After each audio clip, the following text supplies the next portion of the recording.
السلام علیکم نادر بلوچ ایک نئی ویڈیو کے ساتھ حاضر خدمت میں ہوں۔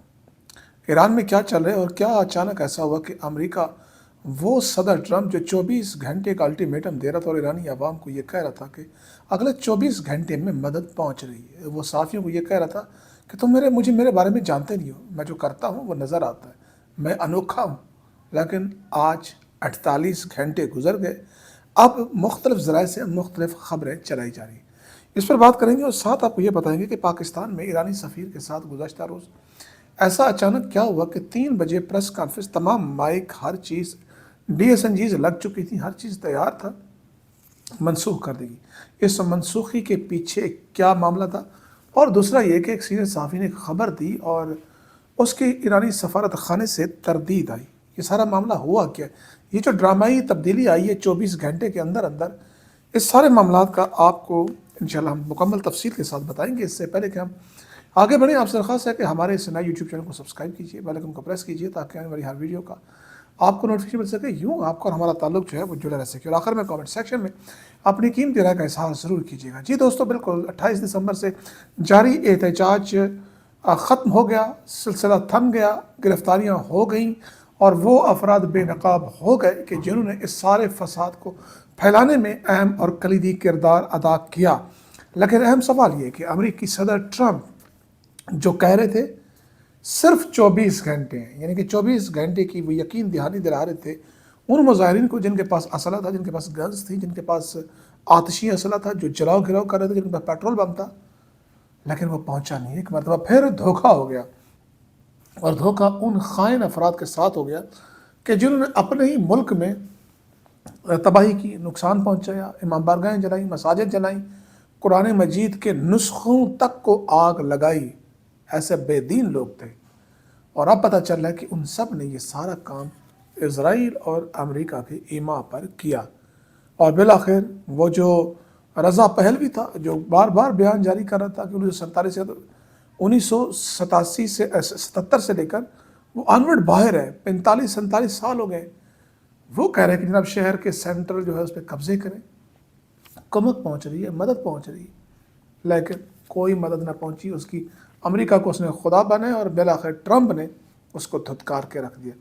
اس کی اصل وجہ کیا بنی ہے کہ جس سے امریکہ پیچھے ہوا ہے؟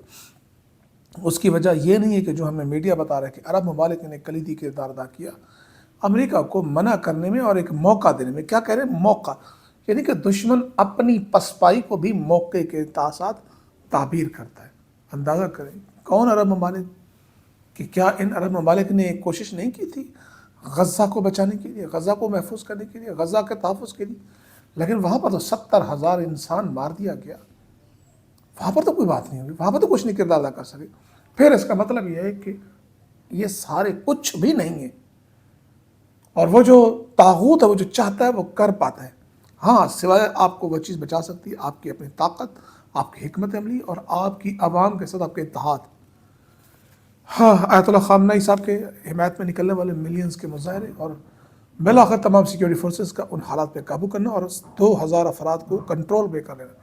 ٹوٹل 2,000 افراد فنڈڈ کہ جو یہ ملک میں سارا کام کر رہا تھا۔ اب ہوا کیا ہے؟ دنیا کی اگر آپ جانتے ہو تو آبنائے ہرمز، ایران نے سب سے پہلا کام یہ کرا، آبنائے ہرمز کو بند کر دیتے۔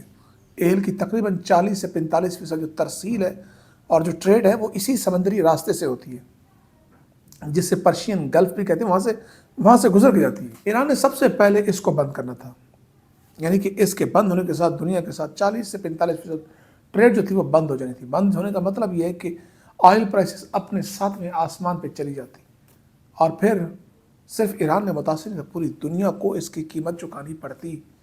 پوری دنیا میں احتجاج ہوتا، مظاہرے ہوتے اور پورے بلک اٹھتے یہ سارے لوگ۔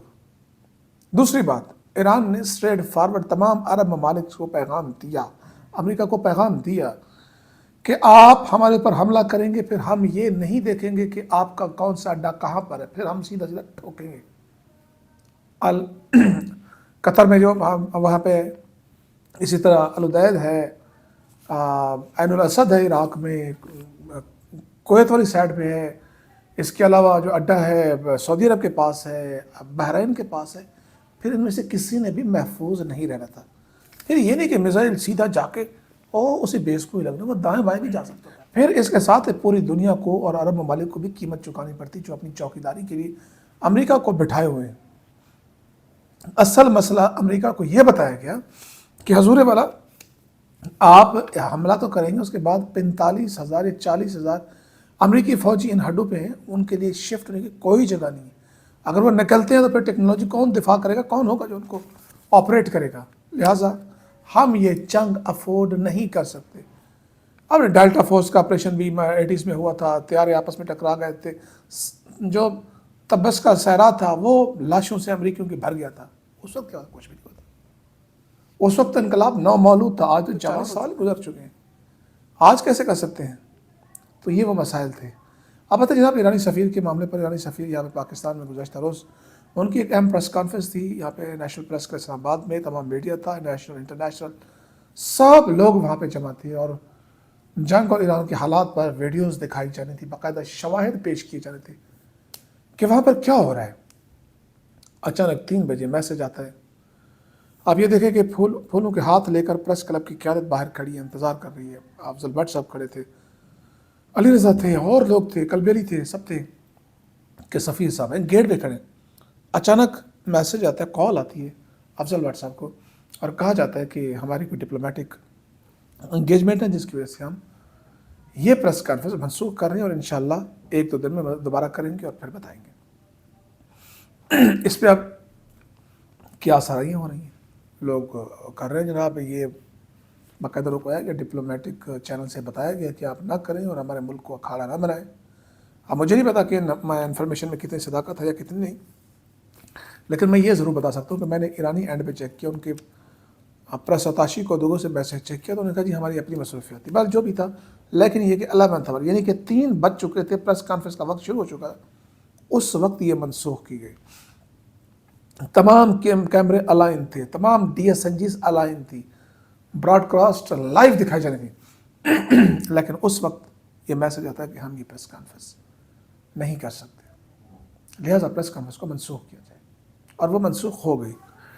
اب یہاں پر ایک خبر کل رحمۃ اللہ علیہ اتھارٹی جو عمران خان صاحب نے بنائی تھی، وہاں پر سفیر صاحب جاتے ہیں، وہاں پر علامہ عارف ہادی سمیت دیگر قیادت جو تھے، وہ لوگ تھے، ممبران تھے، انہوں نے استقبال کیا، ریسیو کیا۔ وہاں پر ہمارے ایک دوست ہیں سبق سید، سینئر صحافی ہیں، انہوں نے کوئی گپ شپ لگائی، تو اس میں سے ایک سٹوری نکلی جو میں نے بعد میں ٹویٹ کی، اور اس ٹویٹ کا یہ ہے کہ وضاحت بھی آئی سفارت خانے کی طرف سے۔ وہ ٹویٹ یہ تھا کہ جناب اس کا ایک حصہ یہ تھا کہ رات 1 بجے میں سویا ہوا تھا، مجھے جگایا گیا، ایرانی سفیر کہہ رہے ہیں، اور بتایا گیا کہ امریکہ نے میسج دے دیا، وہ کہہ رہے ہیں ہم بھی حملہ نہیں کریں گے، لہٰذا آپ نے بھی کوئی ایسا کام نہیں کرنا جس سے امریکی مفادات کو نقصان پہنچے، یعنی کہ آپ نے بھی ہمارے بیسس کو نشانہ نہیں بنانا۔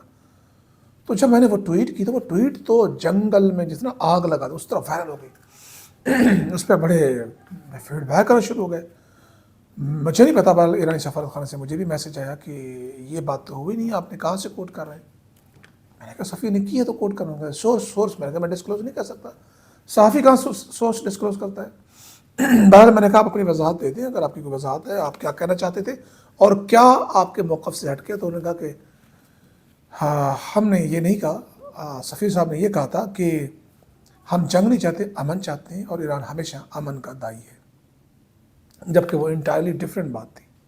رات 1 بجے جگایا گیا اور بتایا گیا کہ ایران بھی حملہ نہ کرے، ہم بھی نہیں کریں گے۔ تو بہرحال یہ ایک معاملہ تھا۔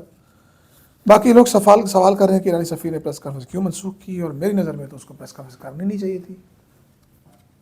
جب ایران کی پوری قیادت، وزیر خارجہ اور سب بڑے بڑے لیول پہ گفتگو کر رہے ہیں، اپنا موقف دے رہے ہیں، اور پاکستان میں رپورٹ بھی ہو رہا ہے، اور اگر کرنا بھی تھا تو اپنے سفارت خانے میں کچھ صحافیوں کو بلا لیتے، آف دی ریکارڈ ایک بریفنگ دے دیتے، تو وہ زیادہ مناسب تھا۔ بہرحال کیا کہہ سکتے ہیں، جو ہونا تھا وہ ہو گیا۔ پریس کانفرنس کے بعد پریس کلب کے اینڈ میں کوئی رکاوٹ نہیں تھی، میں یہ 2+2 4 کی طرح کلیئر کر رہا ہوں۔